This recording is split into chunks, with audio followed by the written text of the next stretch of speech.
This is a SnapEd New York video presentation.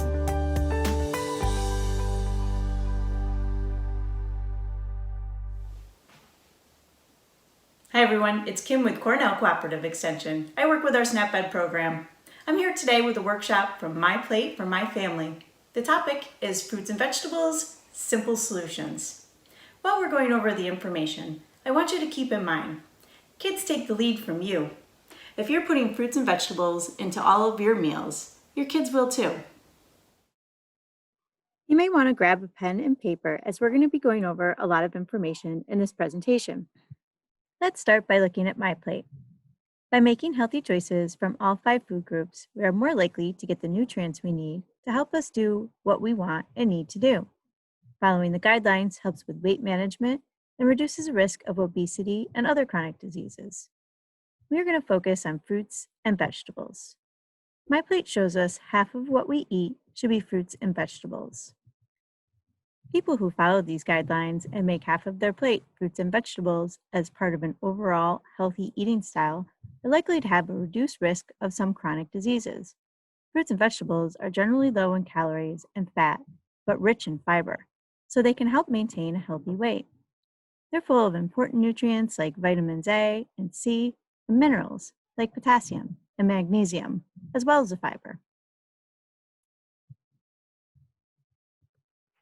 The amount in fruits and vegetables that we should eat per day varies based on age, gender, and how physically active you are.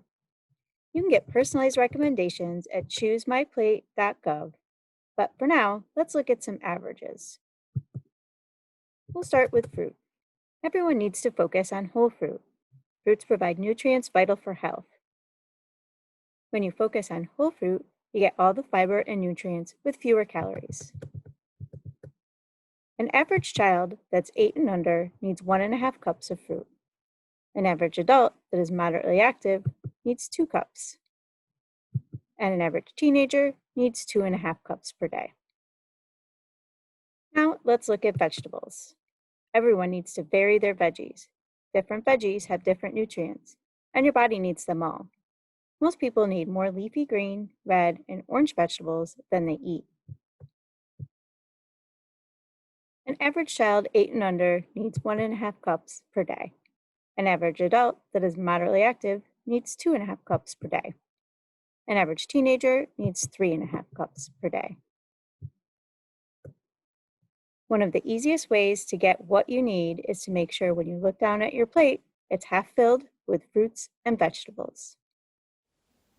You want to shift to consume more fruit to support healthy eating habits. Most people in the United States would benefit from increasing their fruit intake, especially whole fruit, in its most nutrient-dense form.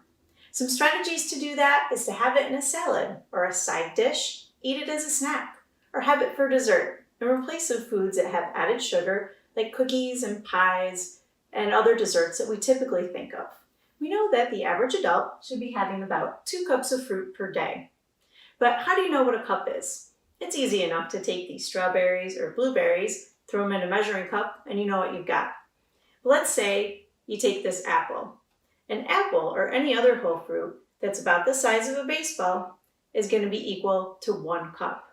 So if you have a peach or a plum or an apple and it's about the size of a baseball, then you know that you've gotten to 1 cup, which is half the recommendations. And how easy is it to have that for a snack in replace of something that's prepackaged? Now, you can try dried fruit as well. Dried fruit is a little different because it's concentrated, so only 1/2 cup of dried fruit is really equal to 1 cup. So 1/2 cup of raisins or apricots. You just want to check the labels and make sure that your dried fruit isn't sweetened and doesn't have any added sugar to it. If you choose canned, like these canned peaches that would be great in a smoothie, you want to make sure that they're packed in 100% juice or water. Otherwise, they're going to have added sugar added to them as well. If you choose fruit juice as part of your intake, you want to remember to keep it to 8 ounces per day. We say focus on whole fruit because fruit juice is lacking the fiber and has more calories from sugar. Kids should have no more than 4 ounces or 1/2 cup per day and no more than 1 cup for adults. I'm going to pour the 1 cup of juice into a pint glass so you can see what that looks like. Now let's look at our vegetables. We know that the average adult needs about 2.5 cups of vegetables per day. And you want to remember to vary your veggies. We could use a baseball analogy again with vegetables. So a whole vegetable like this sweet potato that's about the size of a baseball is going to be equal to 1 cup. When we're looking at our leafy greens like these, 2 cups of leafy greens is equal to 1 cup because they're light and airy. And that's about what fits in the palm of your hands. If we want to look at carrots, 2 carrots that are 6 inches long are going to be about 1 cup. This week, challenge yourself. Try 1 new vegetable and 1 new fruit. You can look up recipes online and use this list to maybe get some ideas. Or try making vegetables that you already eat in new ways, like roasting broccoli instead of steaming it. Kids often need to see veggies in different shapes and sizes, or cooked in different ways before they'll eat them. Some might not eat carrot sticks, but they'll like carrots sliced in the shape of coins. They may not like steamed broccoli, but they'll go for the roasted broccoli. We say vary your veggies and eat the rainbow because all those different colors have different nutrients, and your body needs them all. So think of putting some mixed berries into your breakfast, or if you prefer a savory breakfast, maybe some mixed vegetables into your eggs. For lunch, have a salad, or top your sandwich with a bunch of different vegetables. Eat a piece of whole fruit for your snack. Most people will have vegetables with their dinner, but maybe consider having some fruit for dessert. In order to add fruits and vegetables into every meal, let's look at ways to save money when shopping. Buy produce fresh when it's in season.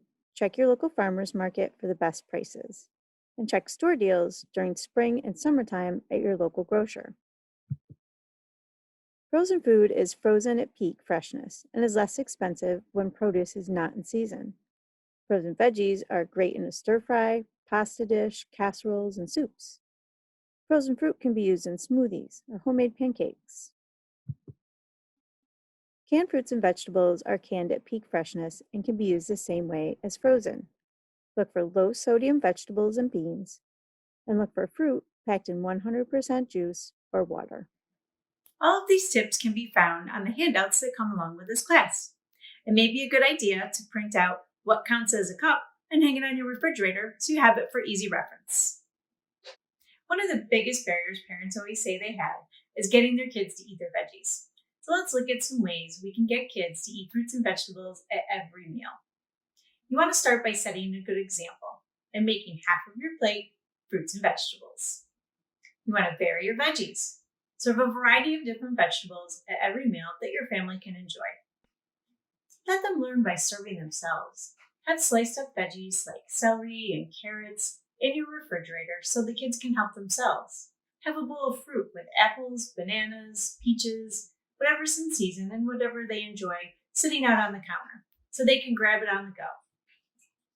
Focus on whole fruits. Buy things like cantaloupe and strawberries. Try different types that your kids can try. And let them see you eating different types of fruit and enjoying them at your meals. If this is new to you, start with just a couple of these tips. Small changes make a big difference. And don't get discouraged. Kids take the lead from you. If you stick with it, your family will come around too. Now, let's take a look at some people that have put this into place and how it's working in their families. I'll be honest, healthy eating has not come naturally. Can I do that? Every time I cook something, they always like, what are you doing, Grandma? So I show to them, and this is our culture, this is our food. Just as much as we want him to do it, we have to model what we want.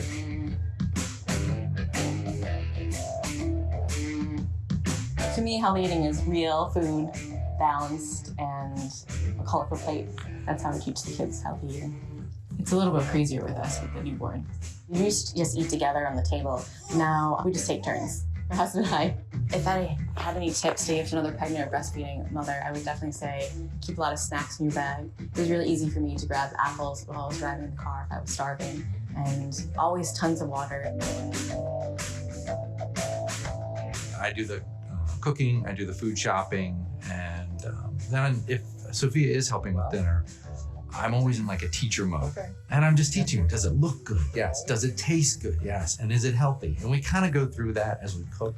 She's usually asking to take a bite, but I always encourage her. And she says, no, just try one bite. If you don't like it, it's okay. You gotta have a little tomato. But if you do, it's opened up your world. It's important to teach them about balance at an early age so that it becomes a lifelong habit. It is incredibly challenging for me to be a single mom and to go to school and to work even part-time. But now I'm really trying hard, and especially with Josiah, I notice that he pays attention to what I'm eating and that he's more likely to try things if he sees that I eat them. You really set yourself up for success when you really just make those little alterations to your diet and your kids' diet. It makes a huge difference. Trying to find ways to get my son to be interested in healthy food and not name it good or bad. I'm 38 weeks pregnant. When I get hungry and I'm not prepared, I make bad decisions. That's what I would say, having stuff accessible. And clean and ready, right? Like, I've been in situations where the bag of grapes is in the fridge, but it still feels like it's too hard. If the setup is there for you, then your split-second decisions are still good. Dad's not home, mom does it all, and it's tough. They love to help me cook. So I like to give them jobs and they feel very important. Having them involved in the dinner process, to me, is what's important. It makes them know that we eat our food together, we make our food together, we know what we're eating. The value of nutrition is something that they'll take with them. It'll last a lifetime, as well as hopefully pass it to their kids as well. I put fruit out and kids eat it. It doesn't need to be in a salad or anything fancy. Just get a banana, get an apple. Keep it simple, and that's kind of what works. When I grocery shop, I actually go in, kind of see what's on sale to go with our meat and kind of maybe base a meal around that. The gym teachers at school, they focus on that MyPlate, like look up there, and that's what you should have.